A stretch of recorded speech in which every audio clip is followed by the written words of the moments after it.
दूसरा मामला जो है वो मोहल्ला क्लिनिक्स का है। मोहल्ला क्लिनिक अध्यक्ष जी सब लोग जानते हैं, देश विदेश से अगर कोई आदमी दिल्ली के अंदर आता है तो वो मोहल्ला क्लिनिक जरूर एक बार देखता है।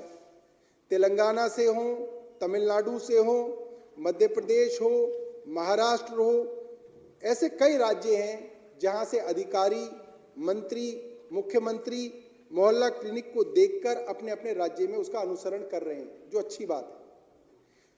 मोहल्ला क्लिनिक जो है वो एक तरीके से पर्याय है आम आदमी पार्टी की दिल्ली मॉडल का। अगर कोई पूछे कि भाई आम आदमी पार्टी का दिल्ली मॉडल क्या है, तो कहेंगे स्कूल, अस्पताल, मोहल्ला क्लिनिक। मोहल्ला क्लिनिक हमेशा आएगा। और ये मोहल्ला क्लिनिक जो है एक तरीके का पॉलिटिकल बदला लेने का एक अखाड़ा बन गया है कि जो जांच करानी हो मोहल्ला क्लिनिक पे करा जाए, कहीं पे कुछ रुकवाना हो मोहल्ला क्लिनिक के अंदर रुकवाया गया। अध्यक्ष जी, एमसीडी के चुनाव दिसंबर में हुए दिल्ली में, और इससे 2-3 महीने पहले मोहल्ला क्लिनिक के डॉक्टरों की तनख्वाह देनी बंद कर दी गई।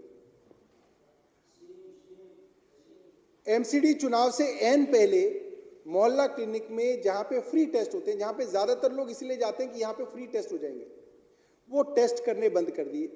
उसकी जांच कराई हमने, पता चला कि टेस्ट इसलिए बंद हो गए क्योंकि जो कंपनी टेस्ट करती है, जो लेबोरेटरी है प्राइवेट, उनको सरकार ने पैसा देना बंद कर दिया।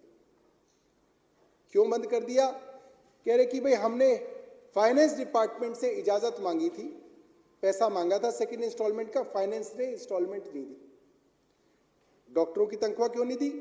डॉक्टरों की तनख्वाह इसलिए नहीं दी क्योंकि फाइनेंस से सेकंड इंस्टॉलमेंट मांगी थी, वो उन्होंने नहीं दी, तो बंद हो गया। अब देखिए ये बड़ा साधारण सी बात है, मैं ईएमआई देता हूं मान लीजिए अपने घर की, तो मेरी एक कैलकुलेशन है, मेरे को हर महीने तनख्वाह मिलेगी, मैं हर महीने ईएमआई दूंगा। ऐसे ही हर विभाग की एक कैलकुलेशन है कि हम एक अपनी इंस्टॉलमेंट मांगेंगे, फर्स्ट मांगेंगे, सेकंड मांगेंगे, थर्ड मांगेंगे, वो इंस्टॉलमेंट आ जाएगी, आप जो है आगे का खर्चा दोगे। फाइनेंस सेक्रेटरी जो है दिल्ली सरकार के मिस्टर आशीष चंद्र वर्मा, उन्होंने इतने बारीकी से षड्यंत्र रचे दिल्ली सरकार के खिलाफ कि जो सेकंड इंस्टॉलमेंट आएगी, जो मांग आएगी, जो डिमांड आएगी, उस सेकंड इंस्टॉलमेंट को किसी ना किसी बात पे रोक लिया जाए। तो यहां पे कैसे रोका? यहां पे उन्होंने कहा कि भाई अब आप अध्यक्ष जी समझिए, 2015 से मोहल्ला क्लिनिक चल रहे हैं दिल्ली के अंदर, हर बार फाइल इंस्टॉलमेंट के लिए जाती है, फाइनेंस से पैसा आ जाता है, मगर 2022 में जब ये फाइल चली और फाइनेंस डिपार्टमेंट में पहुंची तो फाइनेंस ने ऑब्जेक्शन लगाया। पहले तो ये फाइल ही 2 महीने में पहुंची, हेल्थ से घूमती घामती जो है ये फाइनेंस सेक्रेटरी के पास पहुंची, आशीष चंद्र वर्मा जी के पास, और जब उनके पास पहुंची तो उन्होंने कहा कि अरे मोहल्ला क्लिनिक के लिए पैसा चाहिए तुम्हें, मगर इसके अंदर कैबिनेट नोट नहीं है। सोचिए अध्यक्ष जी, 2015 से चल रहा है मोहल्ला क्लिनिक, अब इन्हें 2022 में उसका कैबिनेट नोट चाहिए, और कैबिनेट नोट है तो डाउनलोड कर लो, वो तो सब वेबसाइट पे है। और जितनी भी कैबिनेट होती हैं उनके अंदर जो भी फैसले होते हैं वो तो बाय डिफॉल्ट फाइनेंस डिपार्टमेंट में हर बार जाते हैं। फाइनेंस डिपार्टमेंट के बिना तो कैबिनेट में कोई नोट ही नहीं आता, और कैबिनेट में पास होने के बाद भी वो फाइनेंस डिपार्टमेंट में उसकी कॉपी जाती है, लॉ में जाती है। आप क्यों मांग रहे हो जो चीज आपके पास है? तो उन्होंने जो चीज उपलब्ध है वो चीज उन्होंने दोबारा मांगी, और वो चीज भी तुरंत नहीं दी गई अध्यक्ष जी। वो कैबिनेट नोट मोहल्ला क्लिनिक का हेल्थ सेक्रेटरी के पास पहुंचा फाइल, फिर हेल्थ सेक्रेटरी ने नीचे दी मोहल्ला क्लिनिक तक, मोहल्ला क्लिनिक के लेवल पे वो कैबिनेट नोट लगाया गया, वो फाइल हेल्थ सेक्रेटरी को भेजी गई, और फिर वो फाइनेंस सेक्रेटरी को भेजी गई। इसके अंदर 1.5 महीना और लगा दिया। तो सिर्फ एक मामूली सी चीज के लिए इन्होंने 3 महीने तक मोहल्ला क्लिनिक के अंदर पैसा रोक दिया, डॉक्टरों की तनख्वाह रोक दी, टेस्ट रोक दिए, दवाइयां रोक दी। और अध्यक्ष जी इससे भी ज्यादा शॉकिंग बात यह है कि जो अस्पतालों की, जो इन मोहल्ला क्लिनिकों के अंदर डॉक्टरों की तनख्वाह है जिसकी जरूरत मोहल्ला क्लिनिकों को थी, वो मात्र 11 करोड़ रुपए, सिर्फ 11 करोड़ रुपए, और हेल्थ डिपार्टमेंट के पास अनस्पेंट 70 करोड़ रुपए पड़ा था। ऐसा नहीं था कि हेल्थ डिपार्टमेंट को बेहद जरूरत थी उस पैसे की जो फाइनेंस से मांग रहे थे, हेल्थ डिपार्टमेंट के पास 70 करोड़ रुपया अनस्पेंट पड़ा था, मगर वो पैसा फाइनेंस से मांग रहे थे। हमने उनसे पूछा भाई तुमने अपना पैसा क्यों नहीं खर्च किया, तुम्हारे पास 70 करोड़ पड़ा था।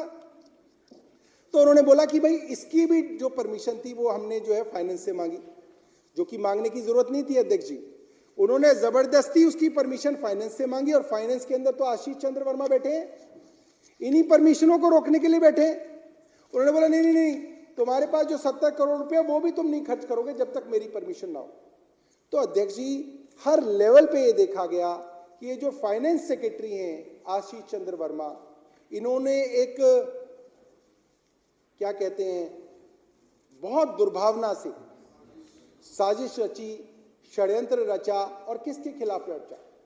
चुनी हुई सरकार के खिलाफ रचा। अब चुनी हुई सरकार का खुद तो बिगाड़ नहीं सकते डायरेक्ट, वो क्या कर लेंगे?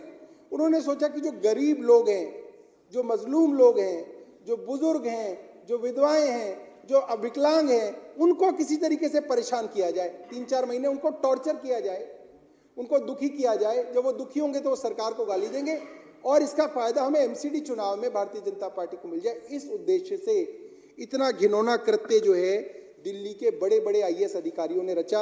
और ये जो मोहल्ला क्लिनिक की जो रिपोर्ट है, इसके अंदर जो है हमने कुछ अधिकारियों को दोषी पाया है अध्यक्ष जी।